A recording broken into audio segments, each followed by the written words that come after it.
आप देख रहे हैं भूतिया विला। दोस्तों, अगर आप चैनल पर नए हैं तो चैनल को सब्सक्राइब जरूर कर लें और साथ ही वीडियो को लाइक करके नीचे कमेंट बॉक्स में अपनी राय जरूर दें ताकि हम आपके लिए ऐसी ही भूतिया घटना और ला सके।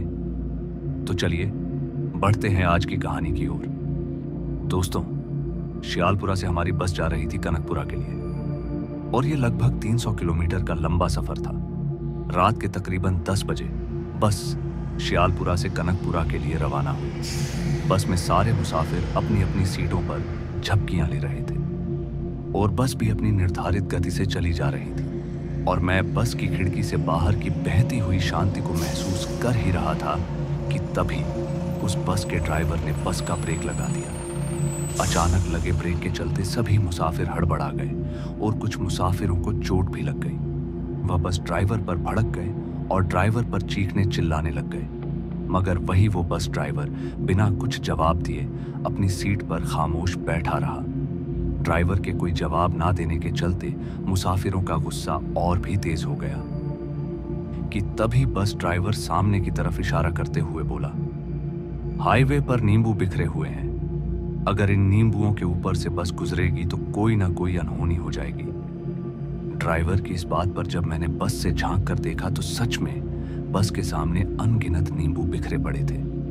पर नींबू से भला क्या खतरा था जो बस ड्राइवर ने बस आगे लेने से इनकार कर दिया। और यही सवाल जब उन आक्रोशित मुसाफिरों ने उस बस ड्राइवर से किया तो बस ड्राइवर ने कहा, आज से ठीक 3 साल पहले मेरे उस्ताद अरिश्यकांत को भी एक बार ऐसे हाईवे पर नींबुओं का ढेर बिखरा हुआ मिला था और उस वक्त तो मेरे उस्ताद ने बिना बस रोके उन नींबुओं के ऊपर से गुजर गए, पर वो फिर कभी भी अपने मंजिल तक नहीं पहुंचे। और जब अगली सुबह उनकी बस हाईवे पर बरामद हुई तो उस बस के सारे पहिए खून से सने हुए थे और बस की हर सीट पर 2 आंखें पड़ी हुई थी, मानो किसी ने सभी मुसाफिरों की आंखें निकालकर उनकी सीट पर रख दी हो। अब बस ड्राइवर का यह खौफनाक किस्सा सुनकर ज्यादातर बस के मुसाफिर पूरी तरह से डर गए थे, मगर बस में अभी भी उन लोगों की तादाद बहुत ही ज्यादा थी जो इस किस्से से जरा भी नहीं डरे और वो सभी ड्राइवर को धमकाते हुए बोले, अरे भाई, हमें तूने क्या बेवकूफ समझा है जो तेरी इस झूठी कहानी में आ जाएंगे। सीधे तरह से बस आगे बढ़ा, नहीं तो तेरी खैर नहीं। बस ड्राइवर को मुसाफिरों की यह बदसलूकी जरा भी बर्दाश्त नहीं हुई और बस ड्राइवर फौरन ही उस बस से उतरते हुए बोला, तुम लोगों को मरना है तो मरो, मैं यहां से बस आगे किसी भी हाल में नहीं बढ़ाऊंगा। बस ड्राइवर के नीचे उतरते ही बस का कंडक्टर भी बस से नीचे उतर गया था। बस ड्राइवर और कंडक्टर के बस से उतरते ही भड़के मुसाफिर तिलमिला उठे और ड्राइवर और कंडक्टर को सबक सिखाने के लिए एक मुसाफिर जो सबसे ज्यादा तिलमिलाया हुआ था वो जाके ड्राइविंग सीट पर बैठ गया। इससे पहले वो मुसाफिर बस को वहां से आगे ले जाता कि तभी मैं भी बस से नीचे उतार गया, क्योंकि मुझे कहीं ना कहीं ड्राइवर की बात बिल्कुल सही लग रही थी। और मेरे उतरते हुए मुसाफिर ने बस ड्राइवर को बोला, अब ये बस कनकपुरा डिपो पर ही जाकर रुकेगी। और ये बोलते हुए बस वहां से लेकर चला गया। बस अभी वहां से गुजरी ही थी कि तभी बस का कंडक्टर चीखते हुए बोला, वो देखो, खून खून। और फिर जब मैंने उस बताई हुई ओर देखा तब मैंने पाया कि हाईवे पर जहां पहले नींबू बिखरे हुए थे अब वहां पर खून ही खून फैला हुआ है। दरअसल जिन नींबुओं को बस कुचलते हुए गुजरी थी वो सभी कुचले हुए नींबू लाल हो गए थे, यानी कि वो खून की तरह हो गए थे। ये देखकर मुझे बस के ड्राइवर की बात पर अब पूरा यकीन हो गया था कि जो भी उसने कहा था वो बिल्कुल सच था और जिसका साफ मतलब था कि बस में बैठे सभी मुसाफिरों की जान अब खतरे में है। मगर अभी मेरे दिमाग में यही सब चल ही रहा था कि तभी बस का ड्राइवर चल पड़ा जिस और बस गई थी। बस ड्राइवर को बस की ओर जाता देख मैंने उसे रोकने की बहुत कोशिश की, पर वो नहीं रुका और बस का कंडक्टर भी बस ड्राइवर के पीछे पीछे चल पड़ा तो मैं भी मजबूर होकर उनके पीछे पीछे जाने लगा। अभी मैं उन दोनों के पीछे पीछे जा ही रहा था कि तभी बस ड्राइवर ने चेतावनी देते हुए कहा, ध्यान रहे, इन नींबुओं पर पैर ना पड़े। और उसके यह कहते ही मैं और बस का कंडक्टर चौकन्ना हो गए और बड़े ध्यान से नींबू से अपना पैर बचाते हुए आगे की तरफ बढ़ने लगे। फिर कुछ देर में हम लोग उस एरिया से बाहर निकल गए जहां पर नींबू बिखरे पड़े थे और बस का ड्राइवर अभी भी आगे की ओर चला जा रहा था, क्योंकि मुझे नहीं पता था कि इन हालातों में क्या करना चाहिए और क्या नहीं। इसलिए मेरे पास ड्राइवर के पीछे चलने के अलावा कोई दूसरा रास्ता भी नहीं था। आखिर इस रात में सवाल जान का था और ऐसे में छोटी सी भूल की गई गले की फांस बन जाती। इस वक्त सिर्फ बस ड्राइवर ही था जिसे यह मालूम था कि आगे क्या करना है। खैर, अभी मैं बस ड्राइवर और कंडक्टर के पीछे जा ही रहा था कि तभी मैंने नोटिस किया सड़क पर पैरों के इंसान हैं जो खून से बने हुए थे। फिर जब मैंने आगे की ओर देखा तो मैंने पाया कि वो कदमों के निशान किसी और के नहीं बल्कि कंडक्टर के पैरों के निशान है। अभी मैं कंडक्टर को ये बात बताने वाला था कि तभी वो तेजी से सड़क पर गिर पड़ा। कंडक्टर के गिरते ही मैं उसकी तरफ दौड़ा और जब मैं उसके पास पहुंच तो तब तक वो बेहोश हो चुका था। इसलिए अभी मैंने फौरन ही पलटकर ड्राइवर को आवाज लगाना सही समझा। पर जब ड्राइवर को आवाज लगाने के लिए मैं पलटा तो तब तक बस ड्राइवर उस अंधेरे में मेरे आंखों के ओझल हो चुका था। इसलिए फिर जब मैंने जोर जोर से ड्राइवर को पुकारा, मगर फिर भी ड्राइवर ना तो लौट कर आया और ना ही उसने पलटकर आवाज दी। अब मुझे समझ में नहीं आ रहा था कि मैं यहीं पर कंडक्टर के पास बैठा ड्राइवर के लौट कर आने का इंतजार करूं या फिर कंडक्टर को यहीं छोड़कर ड्राइवर को खोजने जाऊं।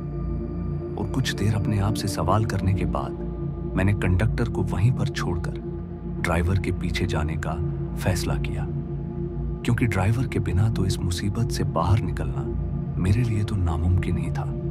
इसलिए मैं उठा और ड्राइवर को आवाज देते हुए उस ओर दौड़ पड़ा जिधर ड्राइवर गया था। पर जब मैं दौड़ते दौड़ते काफी दूर चला आया तो मुझे ड्राइवर तो नहीं मिला, पर वो बस जरूर नजर आने लगी जिससे हम उतरे थे। हालांकि मैं उस बस से अभी भी काफी दूर था, पर इसके बावजूद एक अजीब सी घबराहट महसूस होने लगी थी और मेरे पैर अब ना तो आगे बढ़ रहे थे और ना ही पीछे। उस वक्त में एक अजीब सी बुरी दशा में फंस गया था जहां मेरा दिमाग कुछ भी तय नहीं कर पा रहा था। अभी मैं किसी मूर्ति के भांति वहां पर खड़े बस की ओर टकटकी लगाए देखे जा रहा था कि तभी वो बस जोर से हिलने लगी और देखते ही देखते वहां पर लोगों की चीखें आने लगी। ये चीखें उस बस से आ रही थी, मतलब कि बस में सवार सभी मुसाफिर पूरी तरह से खतरे में थे। फिर कुछ देर के बाद वो चीखें आनी बंद हो गई और बस से एक एक करके सभी मुसाफिर नीचे उतरने लगे। वह सारे मुसाफिर जो बस से उतरते जा रहे थे, अब उन सभी की गर्दन नीचे की तरफ झुकी हुई थी।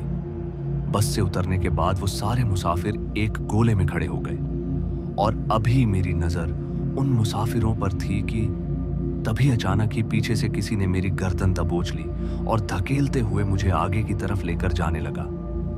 मेरे लिए हैरान कर देने वाली बात तो ये थी कि अब भी मैं अपने लिए कुछ कर नहीं पा रहा था।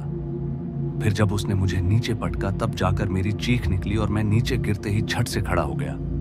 खड़े होते ही जब मेरी नजर उस पर पड़ी जिसने मुझे पकड़ा था तो मैं ये देखकर चौंक गया कि जिसने मुझे पकड़ा था वो कोई और नहीं बल्कि बस का कंडक्टर था, जिसे मैं बेहोशी की हालात में छोड़कर आया था। मगर जो सबसे डरावनी बात थी वो ये थी कि अब उसकी दोनों आंखों की जगह गहरे गड्ढे थे जिनसे काली स्याही जैसा कुछ निकल रहा था। फिर जब मैंने गोले बनाकर खड़े मुसाफिरों की तरफ गौर से देखा तो उनकी भी आंखों की जगह गहरे गड्ढे थे जिनसे ठीक कंडक्टर के जैसे ही काली स्याही जैसा कुछ द्रव्य बह रहा था। वह इतना खौफनाक मंजर था कि मैं चीखते ही भागा और कुछ आगे जाते ही लड़खड़ा के मैं नीचे गिर पड़ा और मैं अभी उठकर वापस से भागने वाला ही था कि तभी किसी ने मुझे आवाज देते हुए कहा, भागो नहीं तो आराम से इधर चले आओ। फिर जब मैंने उस ओर देखा तो मैंने पाया कि पीछे से बस ड्राइवर मुझे आवाज दे रहा है। बस ड्राइवर को वहां पर देखकर मेरे निराश मन को सहारा मिला और मैं दौड़ते हुए उस बस ड्राइवर की ओर भागा और बस ड्राइवर के पास पहुंचते ही बस ड्राइवर ने कहा, हम दोनों को सुबह होने तक किसी तरह इनसे बचकर रहना होगा और सुबह होते ही सब ठीक हो जाएगा। इसलिए उस ड्राइवर के कहे अनुसार मैं और ड्राइवर वहीं पेड़ के पीछे छुप गए। और सुबह होते ही जब मैंने हाईवे की ओर देखा तो वहां पर कुछ भी नहीं था। और जब मैं बस में झांका तो बस में हर जगह खून ही खून फैला हुआ था और सीट पर किसी की लाश भी नहीं थी। पता नहीं सारे के सारे मुसाफिर अचानक कहाँ गायब हो चुके थे। इसके बाद वहां से मैंने बस ड्राइवर का साथ छोड़ दिया और अकेले ही अपने रास्ते चल दिया। मगर उस रात जो कुछ भी हुआ वो बहुत ही भयानक था। आखिर उन नींबुओं को कौन हाईवे पर यूं ही फेंक जाता है? और आखिर वो लोग क्यों नहीं मिलते जिनकी गाड़ियां उन नींबुओं के ऊपर से गुजर जाती हैं? ये सभी सवाल मेरे जहन में आज भी बने हुए हैं। तो दोस्तों, आज की इस कहानी में बस इतना ही। और मैं आपका दोस्त जल्द मिलूंगा एक ऐसी ही और डरावनी कहानी के साथ। धन्यवाद।